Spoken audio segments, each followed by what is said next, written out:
Hello chào các bạn, anh đã quay trở lại với các bạn trong video mới. Và video ngày hôm nay thì mình sẽ cùng thị phạm với các bạn một cái trend đang rất là hot và được các bạn share khắp Facebook. Đó chính là một cái trend gọi là gắn mi giả ở dưới hàng mi thật.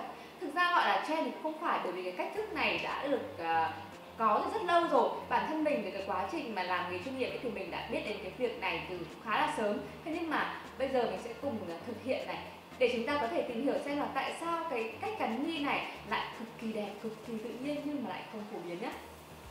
Để nói về việc gắn mi giả ở phía dưới lông mi thật ấy thì nó cũng có nhiều phương pháp gắn và cũng có nhiều loại mi để gắn lắm. Nên là ngày hôm nay với hai con mắt của mình thì mình sẽ làm mỗi bên một kiểu để cho các bạn hình dung dễ hơn nha. Tuy nhiên để có thể gắn mi giả ở phía dưới mi thật, chúng ta cần phải có một chiếc lông mi giả rồi. Và ở đây là chiếc lông mi giả số 36 mà loại sản phẩm này là loại Việt Nam bình thường thôi. Ở đây thì mình nghĩ là các bạn có thể thấy là rất là quen thuộc. Mình đã đo với cả cái mắt của mình và sẽ cắt ngắn đi một chút. Sau đó là mình sẽ sử dụng kéo để cắt cho cái phần gân mi này mỏng hơn. Tại vì mình nghĩ là khi mà gắn ở phía bên trong của cái phần gần con người ấy, thì gân mi nên càng mỏng càng mềm sẽ càng tốt, bởi vì nó sẽ tạo cảm giác dễ chịu hơn.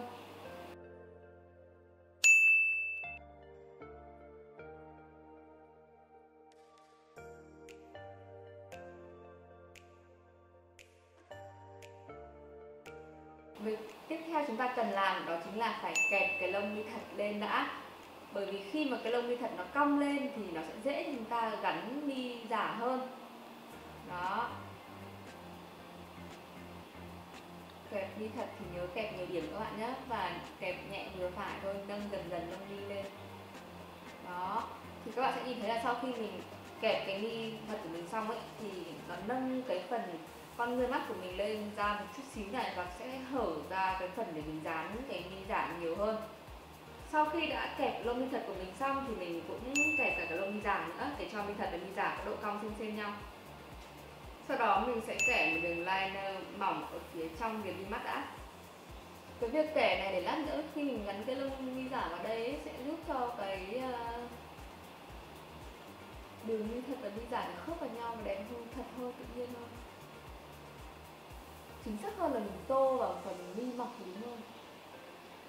Giờ chúng ta sẽ bôi keo mi nhá. Đây là một sản phẩm keo mi của Hàn Quốc, hãng Ariteum, nên mình nghĩ là cũng sẽ khá là an toàn. Vì là gắn ở phía dưới mi thật đấy nên là phần keo mình sẽ chồm lên trên cái bề mặt của cái lông mi giả một chút chứ không gắn được như bình thường nhé. Đây là lần đầu tiên mà mình gắn cái lông mi giả ở dưới mi thật cho chính mình. Giờ có bắt đầu nhá. Mình sẽ ôm sát vào cái phần chân mi ấy. Chúng ta sẽ ôm sát vào cái phần chân mi thật.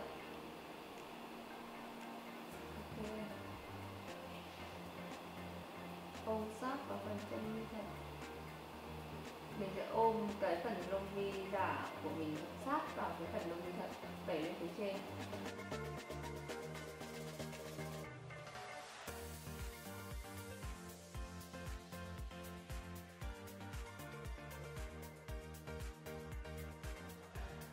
Ok, mình cũng đã gắn xong rồi này.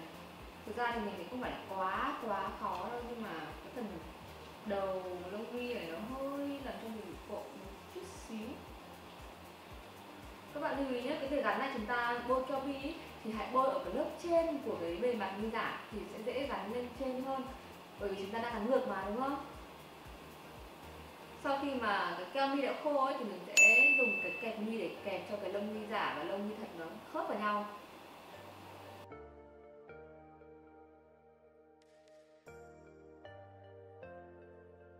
Và mình cũng không quên là chuốt mi ấy, thì cái này nó hơi ngược một chút ấy, chúng ta sẽ chuốt từ trên chuốt lên này, đó, để cho cả cái lông mi thật và lông mi giả chúng ta nó sẽ đều đều hơn.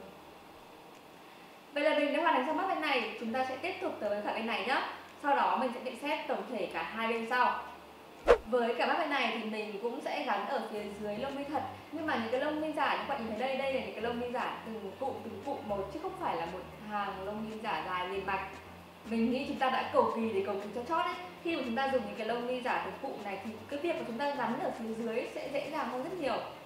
Việc đầu tiên thì cũng giống như bên kia thôi, đó là chúng ta sẽ kẹp lông mi thật lên.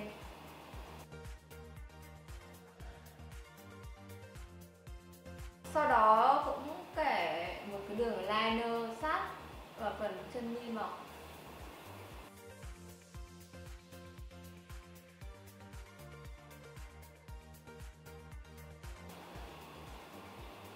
Mình sẽ ấn từng chút một. Đó, từng chút một.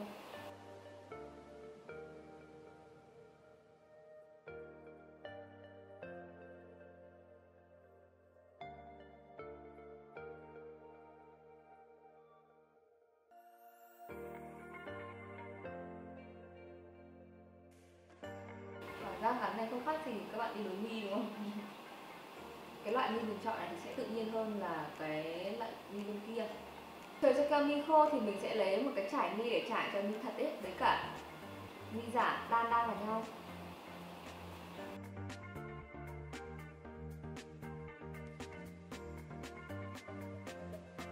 Đó các bạn nhìn này, đây mình sẽ ở phía dưới như thế này. Nhưng mà bây giờ mình sẽ sử dụng cái kẹp mi để có thể kẹp cho cái hàng lông mi nó cong hơn nữa nhá. Nó đang hơi bị rủ rủ một chút.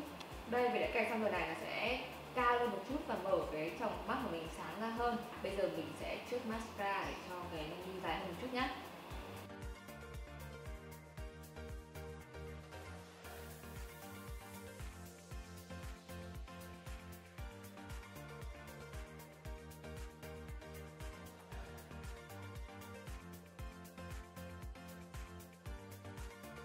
Vậy là mình đã vừa thực hiện cách gắn mi giả ở phía dưới mi thật, hay còn gọi là gắn mi giả kiểu tàng hình. Và sau đây thì mình sẽ chia sẻ một số cảm nhận của mình nhé. Về ưu điểm thì việc gắn này đúng là rất tự nhiên, tức là hoàn toàn các bạn sẽ không nhìn thấy có một cái viền gân mi nào ở trên mắt của mình cả. Đó, khi mà mình gắn xuống này, trông nó hơi giống là mình đi nối mi ý, hoàn toàn tự nhiên giống như là mi thật của mình. Thứ hai là nhiều bạn sẽ nói là bị cộm này, hay là bị khó chịu, thì cá nhân mình sau khi mình thực hiện xong cả hai bên thì thực tế là mình hoàn toàn không cảm thấy khó chịu cho lắm. Nhất là bên mà mình gắn từng cọng thì hoàn toàn không có một cảm giác gì cả. Đó, để cho các bạn đỡ bị hiểu nhầm và đỡ gây hoang mang, đỡ lo sợ nha. Tiếp nữa là về kết quả thì mình thấy là công nhận là sau khi mà mình gắn lên thì mình thấy nó cũng khá đẹp. Đó, các bạn có thể nhìn thấy không? Hoàn toàn mình không kẻ liner ở phía trên đường mi nữa, mà chỉ kẻ trong để đúng cái chỗ mà gân mi mình dán vào thôi. Thì đây, đó, trong mắt mình cũng khá là sâu và trông khá ổn. Vậy còn về nhược điểm của cái kiểu gắn mi này là gì, mà tại sao cái kiểu gắn mi này lại không phổ biến? Thứ nhất đó là về việc gắn khá khó khăn. Thực ra thì với mình là một makeup chuyên nghiệp, cái việc gắn này cho người khác sẽ không phải là quá khó đâu, nhưng mà với việc mình tự gắn cho mình thì cũng sẽ gặp đôi chút khó khăn và lâu cũng như là trục trặc hơn một chút so với cả người bình thường đấy. Thứ hai nữa là nếu như mà cái phần da mắt của bạn quá nhạy cảm thì cái keo gắn mi có thể dễ làm cho mắt của bạn bị kích ứng này, hay là bị mẩn đỏ. Thậm chí bạn nào không quen còn dễ bị làm cho cái phần keo mi nó bị dính từ phần mí mắt trên xuống cái phần mí mắt dưới, làm cho mắt không mở nổi ra nữa. Đấy là một cái điều mà rất nhiều các bạn gặp phải khi mà gắn cái kiểu mi như thế này. Ngoài ra thì gắn ở phía trong ấy sẽ gây cái việc là cay mắt rõ rệt hơn so với việc là chúng ta gắn ở phía bên trên. Nên là các bạn lưu ý là chúng ta muốn thử cái phương pháp này thì hãy lựa chọn những keo mi chất lượng và keo mi an toàn nhé. Đừng nên sử dụng những sản phẩm keo mi mà chúng ta không biết được nguồn gốc xuất xứ của nó. Một cái điểm tiếp theo nữa mà mình không thích ở kiểu gắn mi này, đó chính là nó sẽ hơi làm cho cái phần lông mi nó chờm xuống cái phần con mi mắt của mình. Mình cảm giác là nó sẽ không được sáng. Đấy cũng là lý do vì sao mà mình không thích nối mi, cá nhân mình là như vậy. Bởi vì mình không thích có một cái lông mi cứ lờ đờ trước mắt, mình muốn nó trông sáng sủa và nó thoáng cái phần mắt của mình ra, trông cảm giác mình tươi tỉnh hơn. Và một lý do cuối cùng nữa đó chính là kiểu gắn mi này không phải với đôi mắt nào cũng có thể làm được. Ví dụ đơn cử với cả mắt của mình là mắt hai mí này, mí sụp rất là ít, cũng như là ít cái thịt dư ở cái phần viền mắt, nên hoàn toàn mình có thể gắn cái mi giả này ở phía dưới mi thật được. Nhưng với bạn nào mà mắt hơi bị nhiều thịt một chút này, mắt sưng này, hoặc là mắt bị bụp thì có lẽ là cái việc gắn mi giả này khá là khó khăn đấy. Cả những bạn mắt một mí nữa. Bởi vì sao các bạn biết không? Bình thường khi mà trong cái quá trình gắn mi giả mình hay nói là gì ạ? Hãy kẹp mi thật thật là cong lên để chính mi thật sẽ là giá đỡ cho mi giả chúng ta sẽ được cong theo. Nhưng ở đây mi giả lại được gắn ở phía dưới nên là hoàn toàn sẽ không có một cái giá đỡ nào cả. Nên nếu như mà cái phần mi thật của chúng ta mà không cong này, cũng như là không khỏe để có thể nâng đỡ được cái phần mi giả lên, thì hoàn toàn sẽ làm cho cả hai cái lông mi chúng ta sẽ bị sụp xuống rất là nhiều. Và điều đó trông cái việc mà gắn mi thật là xấu và trông còn buồn ngủ và nặng nề hơn nữa. Vậy nên chốt lại rằng kiểu gắn mi này sẽ khá là đẹp, khá là tự nhiên, nhưng không phải là dành cho tất cả mọi người, nhất là với đại đa số những kiểu mắt châu Á của chúng ta. Và thực tế thì mình cảm thấy cái việc mà gắn trên hay là gắn dưới, về cái thẩm mỹ của mình thì mình thấy là cái sự đẹp nó cũng không khác nhau quá cả. Tại sao các bạn lại quá sợ cái việc là chúng ta nhìn thấy cái gân mi, bởi vì đằng nào chúng ta chả phải kẻ cái liner lên trên, đúng không ạ? Và thực ra cái gân mi nếu mà chúng ta biết cách để chúng ta làm thì hoàn toàn sẽ có một cái gân mi cực kỳ mỏng.